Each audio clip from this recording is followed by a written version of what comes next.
The Cafeteria Christianity of Stephen Colbert, an interview with Kirk Cameron, and snorting condoms, next on The Dr. Duke Show.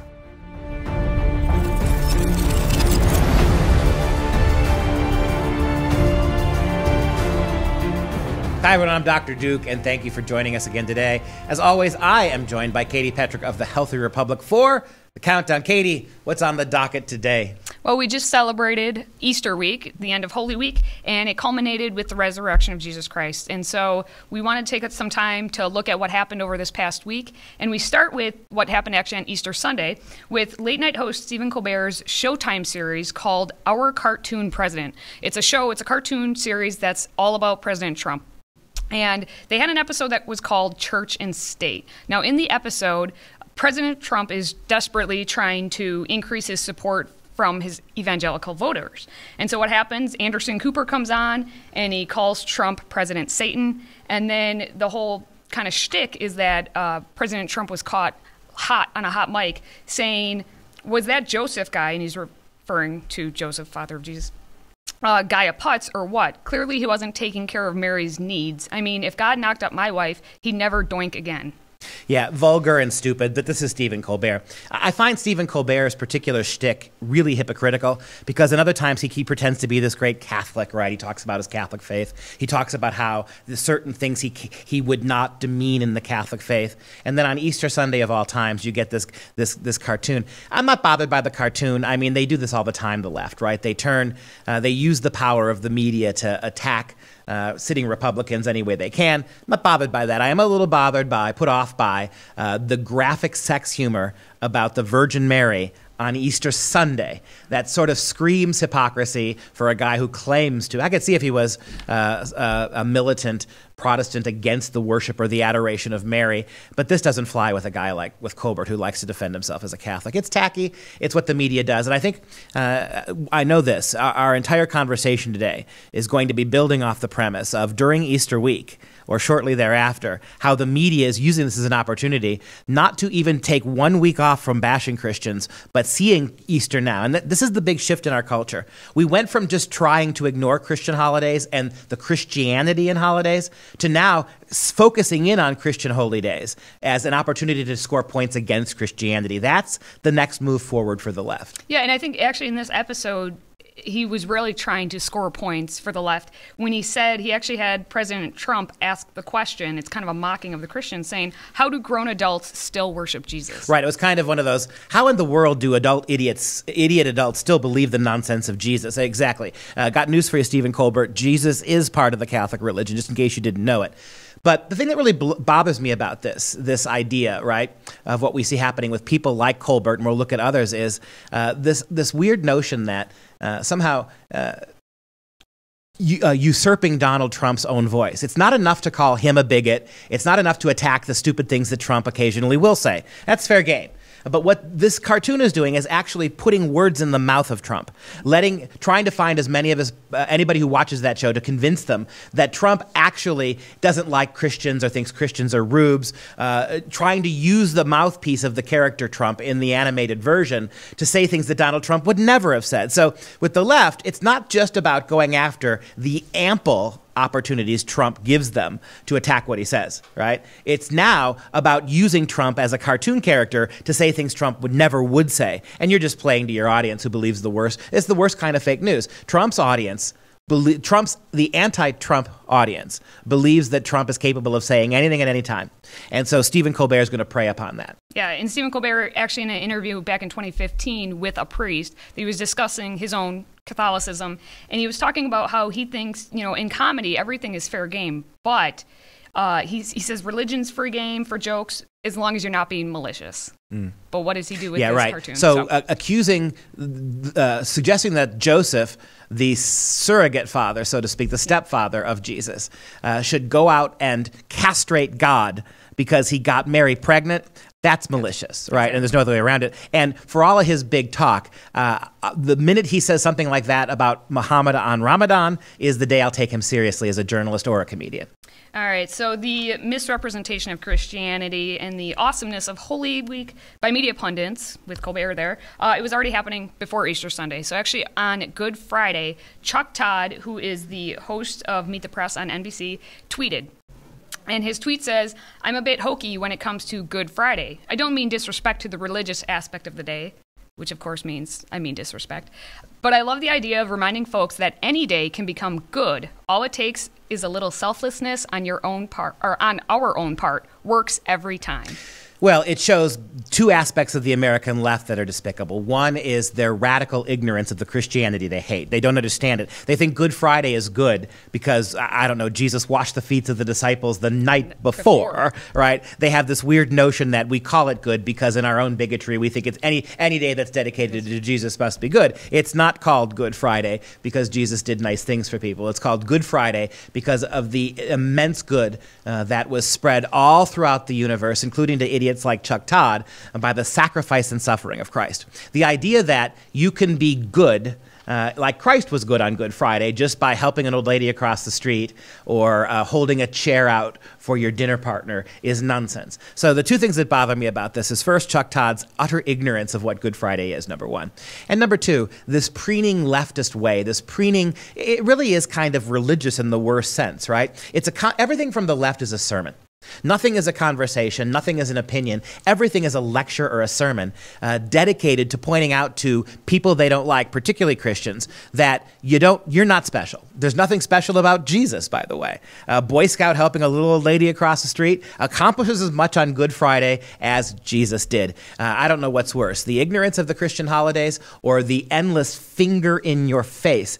People like Chuck Todd and Stephen Colbert, for that matter, they would have made the best smiling inquisitors had they been alive in the 14th century, right, in the 15th century. Had they been alive in their papal little cardinal robes in the 14th century, they'd be burning Christians alive every bit as much as that witch hunt did. And so the idea that for the left, it's always a misunderstanding, they can't even be bothered, right, to learn what the actual holiday is, and they use it as a way to put a finger in your eye. That pretty much sums up what we're at today. And if we want to call Chuck Todd for being ignorant, that's one thing, but this isn't the first time he's done things like this. Back in November, he actually tweeted out a picture of Jesus throwing up the U from the University of Miami Hurricanes when they were playing a game against Notre Dame, of all universities. So it's not like this is just him being, oh, Good Friday, I think every day can be Good Friday. This is becoming a pattern for him. To the American left and people like Colbert and Todd, cultural appropriation is the worst thing you can do.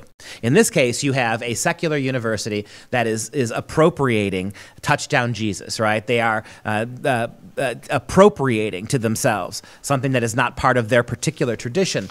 And the left does this all the time. And Chuck Todd just did it with Good Friday, right? He culturally appropriated Good Friday to make a cheesy little progressive point, ignoring what the holiday really meant, the solemn holiday meant to billions of Christians in the world. And this is the gotcha game, right?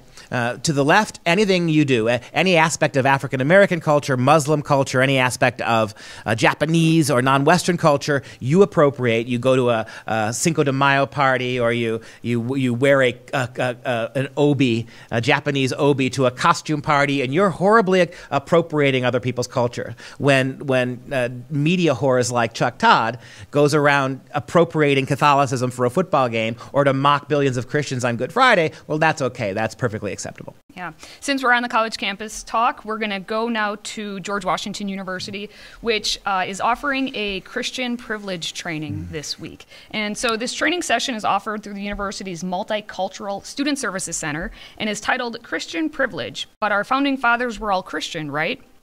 And the premise is that the session is going to teach students and faculty that Christians, quote, receive unmerited perks from institutions and systems all across our country and experience life in an easier way than non-Christians. This is all on the website.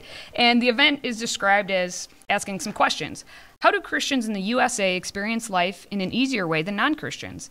Even with the separation of church and state, are there places where Christians have built-in advantages over non-Christians? How do we celebrate Christian identities and acknowledge that Christians receive unmerited perks from institutions and systems all across our country? Yeah, well, first of all, about separation of church and state, let's be very clear about a couple of things. The vast majority of the founding fathers were Christians. Absolutely. There were almost none who were not. Correct. Right? And the few who were not atheists, right? They believed in a vague sense of God. So overwhelmingly, what university? George Washington. George Washington. Overwhelmingly, George Washington University staff people, the founding fathers were Christians, number one. Number two, the ethos, the morality, the worldview that informs almost all the founding documents is a Christian worldview, a Judeo-Christian worldview. Undeniably true. So in that regard, we are a Christian nation. Our heritage is Christian.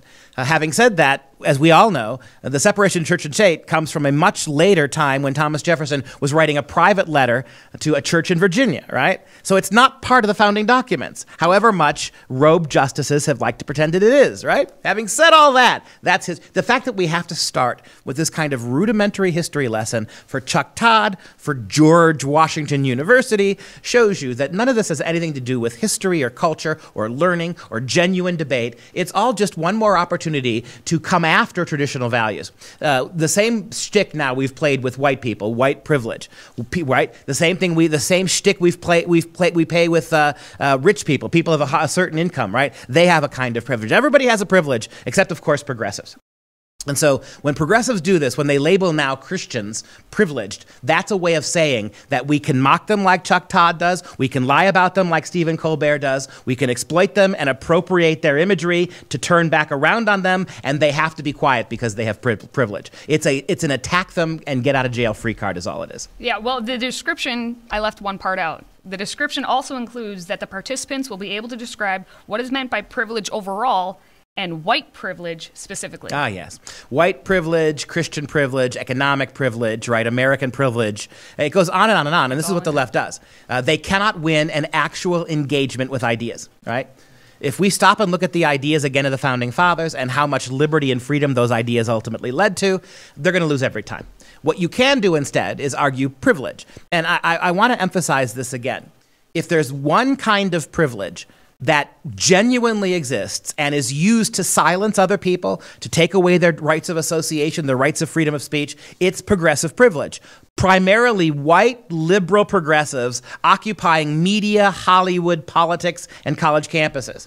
They're the ones now, Whitey himself now is telling you, you can't speak because you're a Christian. You can't speak. You can't celebrate this other culture because you're not black or you're not Asian or you're not Hispanic, right? That you can't engage in that kind of fascism is wholly the province of progressive privilege. If we spent a little bit of time attacking progressive privilege in this country, almost every single divisive issue in this country would cease being divisive. All right. Well, Facebook also got itself involved in Holy Week by rejecting an ad that included a photo of Jesus. And so there's an advertisement that was put out by Franciscan University of Steubenville. It's a Catholic university in Steubenville, Ohio. And so they had this ad on Facebook for their online degree program in theology, catechetics, and evangelization. And so Facebook actually deemed it shocking, sensational, and excessively violent. And that's the picture that the so that's the picture. audience is seeing. I can show you the precise ad, which is right there. And now Franciscan University in Ohio is actually one of the few faithful Christian colleges, right? It's not like Notre Dame or Georgetown that have completely sold Catholicism down the road. This is actually one of the few faithful Catholic Church schools left. And what you're seeing there is basically a Byzantine icon of Jesus with his arms. The irony here is he's resurrected Jesus, right? Yeah. The Jesus on that cross is superimposed. He's resurrected. Where's the violence in this, Katie? Well, it's the San Damiano cross, which is found on the Franciscan campus. So it's very specific to this university. And they put this one up because it doesn't have Jesus bloody and, you know, he's still dressed in garb. Because they wanted this specific cross because it's believed God spoke to St. Francis through this cross. So it's very specific to the university. There's absolutely no violence with it. And now there was a follow-up. They actually came back. Facebook came back and said, oh, we're sorry. and we'll reinstate the ad. It'll be fine. But the university has said, no, they haven't done that. So twice now, according to the university, they've been rejected. Mike, throw that picture up again. Think about this picture as you think about that cross right there. Every aspect that would otherwise bother violently sensitives, the American left, they drive me crazy. They love Tarantino movies. They absolutely love gore and violence when there's not the slightest purpose to it. But violence that is attached to meaning, particularly the salvation of the human race, that's too much for them. But in this particular Franciscan cross, what's so wonderful about it is this is Jesus who's conquered the cross already. He's already died. He's superimposed in his resurrected form over that cross, right? There is no blood. There is no gore. This is the resurrected Christ. That's the offense here, right? And if you think about how thematically this show fits together today, you go from the misunderstanding of Chuck Todd, the willful appropriation of Christian symbols for liberal purposes. You move from that to the intolerance that we see from other sources in our conversation today. You move all the way through to this, and you begin to see what happens with the idea that there's Christian privilege, right? To be a Christian in this country, even though your symbols can be mocked and Muslim symbols can't, Jewish symbols would never be mocked, right? Any other non-Western religion, Buddha, we would not tolerate Buddhist symbols being mocked the way we allow Christian ones, and that's because of Christian privilege. And then you see what happens in the next step. We actually begin to censor Christian imagery, right? We begin to pull it away. We hypersensitive progressive organizations like Facebook see in the fundamental values and images of Christianity violence itself. That's exactly where we get to. How long before some liberal nutjob argues that Christianity should be banned because it promotes human cannibalism? I'm telling you, that's coming down the road in very short order. Yeah, and our final story actually also involves Catholics, and it goes straight to the top in the Catholic Church with the head of the church and Pope Francis. Pope Francis is basically saying, he came out and said that Christians should feel shame for what's happening globally, the global strife. And his comments, some of them, it makes you wonder, because you should think, well, shouldn't Muslims be held accountable for any of this? But he says no. So the Pope said that Christians should feel the shame for those who allowed themselves to be deceived by ambition and vainglory, losing sight of their dignity and first love, leaving behind a world fractured by divisions and wars and consumed by selfishness. No mention was made of any other religion that actually teaches the belief to wage wars against unbelievers. This is simply this is remarkable, but this is the same Pope. And you wonder, Roman Catholicism, why your schools are in the mess they're in. You wonder why you've got so-called Catholics like Stephen Colbert taking these kind of disgusting shots against the Virgin Mary. Why you've got people like Nancy Pelosi and Joe Biden who claim to be devout Catholics, who are the most pro-abort politicians in the history of Western culture, because we've completely lost our way. When you've got a Pope who basically stood shoulder to shoulder with the Castro brothers in Cuba to lecture America about its materialism and said nothing about the murder of Catholics in Cuba. No country in the last 50 years has murdered more Catholics than Cuba. And yet the Pope stood shoulder to shoulder with the butchers of Cuba to lecture America about its materialism. Pope Francis is a social justice Marxist. He may be a good man. I love his dedication to the poor. But when it comes to dogma, his theology is not primarily the catechism of the Catholic Church. His dogma is left-wing Marxist social justice theory, which he grew up with in the fever swamps of South America. That's what this is. The fact that he is Pope is problematic, to say the least, but we just got to ask ourselves this question. If he's suggesting that there is no hell, so be it. He's the pontiff. Let him suggest what he wants. But if that then, we lay that alongside the catechism of the Catholic Church, then you ask yourself a question. If there is no hell, then you don't need baptism, because there's no place to go other than heaven if you die. If there is no hell, then you certainly don't need the sacrament of confession, right? Why in the world should some human being have to confess his sins to a priest for some kind of forgiveness to prevent his soul from damnation? Confession's got to go. The sacralization of marriage is already gone, right? Get rid of that too. In other words, if there is no real threat, then what purpose does Roman Catholicism serve? If everybody ends up in the same happy place, and that's the other thing. At the moment we were getting these stories, Katie, about the denial of hell and all this stuff about how Christians should be ashamed of themselves, not anybody else, right? Not the countries that are really waging religious wars, but countries like America, they should be ashamed. American Christians should be ashamed. At the same time, there were stories all over the news about the demand and the request for exorcisms all over the world have shot up radically. More and more across the world, right? The Catholic Church is being overwhelmed with implorations from people to help fight this plague of demonic possession. How do you square that circle? All right, and with that, we have quick moment here to get a question out. Question of the week. All right. So we have a question from Patty in Montgomery, Alabama. She says, "Hey, Dr. Duke, watched the new Roseanne reboot. Is Roseanne Barr really one of us now?" Great question. There's something really Stockholm Syndrome about modern Christianity, modern conservatives as well. We're so desperate for somebody in Hollywood to actually like us. It really is kind of pathetic. We're like beaten puppies who keep crawling back for whatever crumbs the culture will give us. Yeah, I get it. Roseanne Barr supports Donald Trump's material policies, his economic policies. Roseanne Barr remains a radical lefty when it comes to homosexuality, gay marriage, when it comes to all sorts of social abortion, radical lefty. She's the only voice on that show, really, who supports President Trump's economic policies. She has no use for any of his other policies, right? Everybody else, every single other character on that show is stridently, vocally, nastily anti-Donald Trump. If this is what it takes for us as Christians to feel like Hollywood's finally paying attention to us, by all means, then watch the show. But you'd be much better served, Patty in Montgomery, to write petitions asking that they bring Last Man Standing back. That was a much more balanced show where you had a much more balanced presentation of conservative and Republican politics, which is why it's gone. And this kind of reboot of Roseanne has taken the world by storm because it's not entirely nasty and dishonest about Christians and conservatives. So that's my 2 cents. Thanks for writing. All right, Dr. Duke has spoken. And if you have a question like Patty did, send your questions to askduke@fpeusa.org. That's askduke@fpeusa.org. I'm very happy to welcome Kirk Cameron back to the show. Kirk, congratulations on the great success of your film, Connect, Real Help for Parenting Kids in a Social Media World. Families all across the country have loved it so much that theaters actually brought it back for a coveted Saturday showing, which is fantastic. Talk a little bit about why. Why did this film strike such a nerve with moms and dads across the country?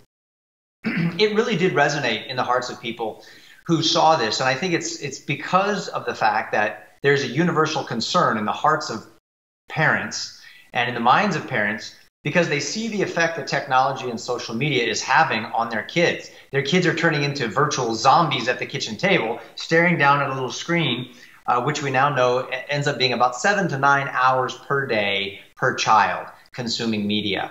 And to be given hope and practical steps on things that they can do to help their kids have a healthier relationship with technology and give parents more of an understanding of how to approach the whole problem from a psychological level, an emotional level, a spiritual level, and then a practical technology level, and approach the solution to those things was very encouraging to them. They told their friends, and even more people came to the encore than who came the first night, and they then opened it up for 2 more encores and one of them was on a Saturday afternoon. So this is kind of cool because it was supposed to be a one-night-only event. It turns into 4 nights.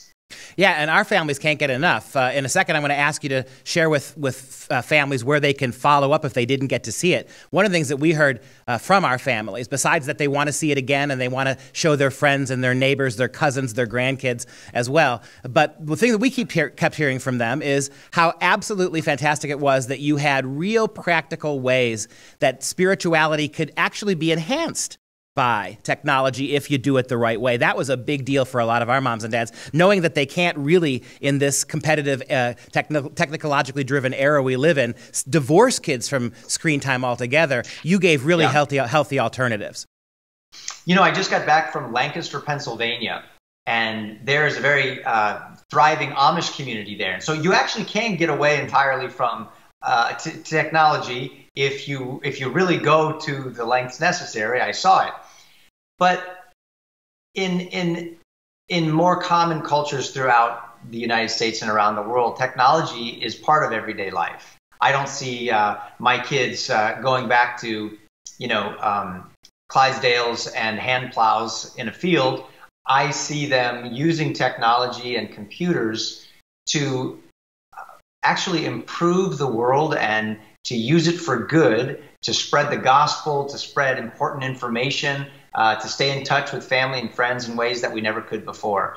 So I'm pro-technology, and I think it's important that we have a good, healthy perspective on technology. Is it the devil? Do we get rid of it? Do we try to stay away from it as long as possible? Or do we embrace the tools that can be used for good and evil, along with the risks that come with them, and then train our heart and our children's hearts to use them the right way? I personally like that option. We do too. And tell parents at home who didn't get to see the movie in one of its many showings when they'll be able to access it on DVD and any other formats. Yes, you can see it again on DVD at your house, at your church, wherever you want to play that DVD. On June 5th, it will be coming out in Walmart. So if there's a Walmart anywhere near you, go pick it up on June 5th. There will also be options to stream it online, I believe through iTunes and Amazon. And to find out details for when that's going to be available, you could check the website at connectmovie.com. So connectmovie.com is the place to go. And while we're on this theme, something kind of heartening. We've had such a spate of really good, solid Christian movies over the last couple of years. It seems like some aspect of Hollywood is starting to pay attention. We've got movies like God Is Not Dead, The Case for Christ, Let There Be Light, I Can Only Imagine, your own Fireproof, which did very well. Is Hollywood really beginning to listen to this? And is it a monetary thing for them, or are they really trying to reach out to Christian families? It's probably just what you imagine. I don't think that... I personally don't see a revival sweeping through Hollywood. I wouldn't hold our breath and count on the kingdom advancing because, George Lucas and Peter Jackson are getting saved, and Steven Spielberg is going to be holding revival rallies. I would love for that to happen. But what I do see is that Christian-themed movies like I Can Only Imagine, like The Passion of the Christ, and now The Apostle Paul, and other movies that are coming out. These things are resonating in the hearts of enough people around the country that they're buying tickets. And when they buy tickets, that makes movie makers and studios money. And who's not in the making money business? Movie makers certainly are, and the studios and theaters certainly are. So I think you're going to see more and more of these faith-based and Christian films coming out, both good and bad. And I think that that's a great thing. I happen to go to a lot of meetings and get-togethers where I've been surprised and excited by how many Christians are actually in the movie-making business, in the theater business, the distribution business. It's really cool and exciting. And I think just like other groups of people that were less mainstream 10 years ago, who are very much mainstream today, the Christian community, which has been sort of poo-pooed in the pop culture circles, is now being made more mainstream by movies like I Can Only Imagine, like The Passion of the Christ, God's Not Dead, the ones that you mentioned, the Kendrick's films. So I think that that's great. And now's our opportunity, while the door is open, to come through with excellent quality, so that we can see more of these things and inspire new young filmmakers to raise the bar even higher and change the game. What encourages me is if you think about 4 and 5 years ago when Hollywood first sort of got wind of really after Mel Gibson's The Passion of the Christ, but in the wake of The Passion of the Christ, we got movies like Noah, the epic Exodus movie. And the thing about them is that they were kind of emptied out Christian stories. All the Christianity had been removed from them, and they'd been kind of Hollywooded up. It was like Hollywood was appropriating Christian culture to make it more progressive. What I'm encouraged by is some of these new movies, including the ones you're working on, the films you've been bringing us, are actually Christian in sentiment, not just Christian in packaging. And I think that eventually people in Hollywood will have to recognize that. So if you take a Bible story like Noah or the Exodus, and you rip the guts out of it, you've got, in essence, a cinematic a mummy or a cadaver, right? You've got something that resembles a person, but there's no life in it. There's no spiritual heartbeat to that story if you rip the truth of Scripture out of it, and the glory of God and the person of Christ. He's not just a good teacher. You can't add rock monsters and expect Muslims, Jews, and Christians to have respect for that, even though it may be adding a little pizzazz to the story, because we regard these stories as sacred. This is sacred truth. It's like changing the properties of gravity. It just doesn't fly. You've got to have a degree of honor and respect and reverence for something as important as the Word of God. So Bible stories need to be told as Bible stories. And I think Mel Gibson did a great job, as most of us think when we look at the Passion of the Christ, and we'd like to be able to emulate that with more stories. I really loved your analogy just now about the cadaver, right? We'll call it zombie Christian filmmaking, what they did, right? Kind of the Walking Dead version. And right, Christianity is a living, breathing thing, and it pulses through the veins of those of us who know the truth. And so to see movies that honor that tradition, it really does move and shape how we teach our kids. And that's the last thing I want to transition to here. You've done such a wonderful job in movies like Connect in showing us how the modern world can indeed pull our kids away from us, how even modern conveniences like the internet and technology that have so much upside, they can be used for negative purposes. Give us some advice here. What is your advice to moms and dads out there? Because a lot of them asked us this question when looking at your movie. How do we go beyond even this? How do we bring up genuinely Christian kids in a world that seeks to not just ignore Christianity, but in very many instances seeks to remove it definitively from them? Well, that's a great question. And I think that the responsibility and the privilege really rests squarely on the shoulders of us as parents. So I can't think of anything that's more important than education, educating our kids. We're filling their brain with the information of things like what is good, what is evil, what is true, what is false, what's worth living for and dying for, and what's worth ignoring. That is responsibility and a privilege given to us as parents by God. So, the decision to homeschool our kids was part of our effort to embrace that responsibility and privilege. Me repurposing a Hollywood platform to give information and hope and inspiration through projects like Connect or Fireproof or Monumental or Unstoppable or whatever has become part of my personal mission. And I think all of us need to think in those terms. How can we as parents not allow the culture to define who our kids are, not allow Hollywood to teach our kids who the good guys are and who the bad guys are, but let's let Scripture do that. In fact, let's insist that as for us and our homes, we serve the Lord, and that God and His Word is at the center of the answer to every question and every problem in the world. One of the things that I am doing to try to help with this area of technology is we've also created a deeper dive for parents. It's a 5-lesson online course called Engage. So if Connect really resonated in your heart as a parent who wants to get your arms completely around this issue of technology in your kids, Engage is a new online 5-lesson course that you can take and go deeper as a parent into all the issues we talked about in the movie in a community format with your spouse, or you can do it alone or with a small group, with discussion questions, ways to engage your kids, and special tools that will help you to have a better understanding of Snapchat, of Facebook, of Instagram, smartphones in general, pornography-related issues. So again, think of this as a practical addition to Connect and a deeper dive for parents. It's called Engage.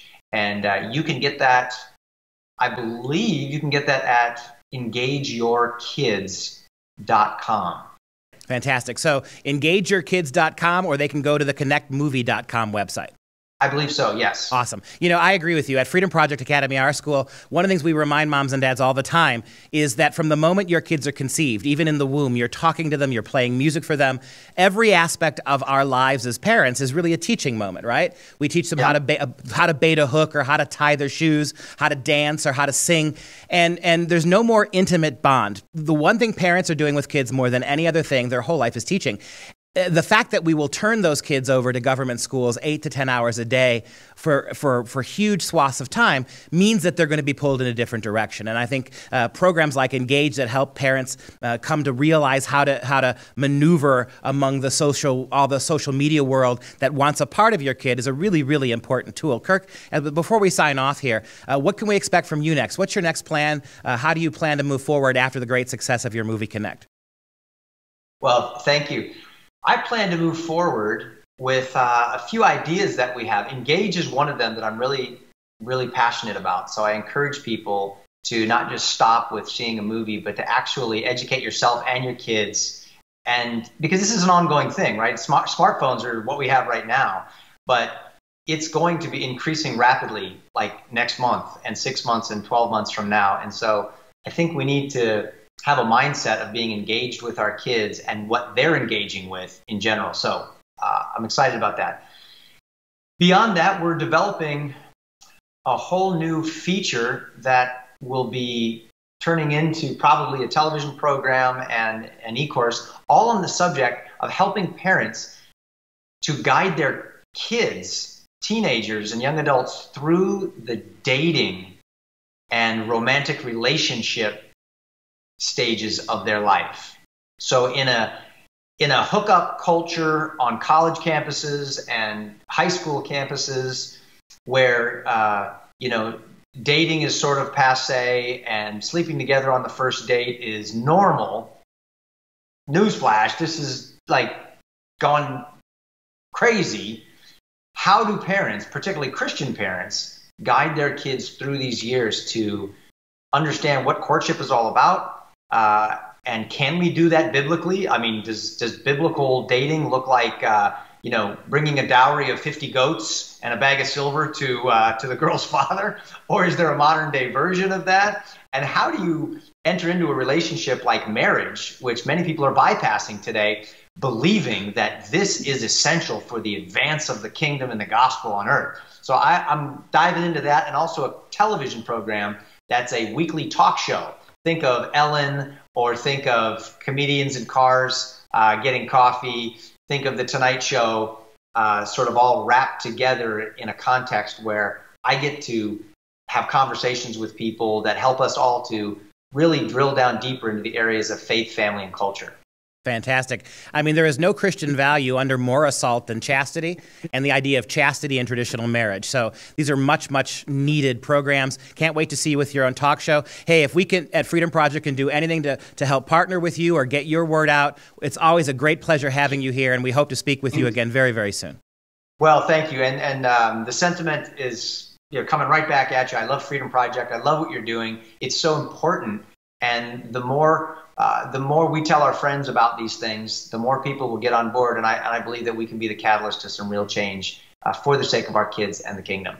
Thank you so much for your time today, Kirk. We'll talk to you again real soon. In this corner, your pugilistic pundit, the Duke of Diplomacy, the Professor of Patriotism, the Doctor of Domestic Tranquility. This is Right Makes Might with Dr. Duke. The University of Vermont recently hosted a debate at which men were barred. The reason men were barred from the debate is because, A, women have a hard time winning when men are present because of, sexism, and that at these debates where men and women are allowed to talk to each other, debate each other, there is a lot of sexualization of women going on. So the response, of course, from the academic left is let's just ban men altogether. Here's a great quote from Helen Morgan Parmit, one of the organizers. She says, quote, "There is also a lot of sexual predation that happens in the debate community. Really, I did not realize that debates were great pickup opportunities for men. The tournament," she said, "provides a safe space where people feel they are debating other women and their bodies aren't necessarily on display." This is just absolutely amazing. That the reason women don't win enough debates is because their bodies are too distracting.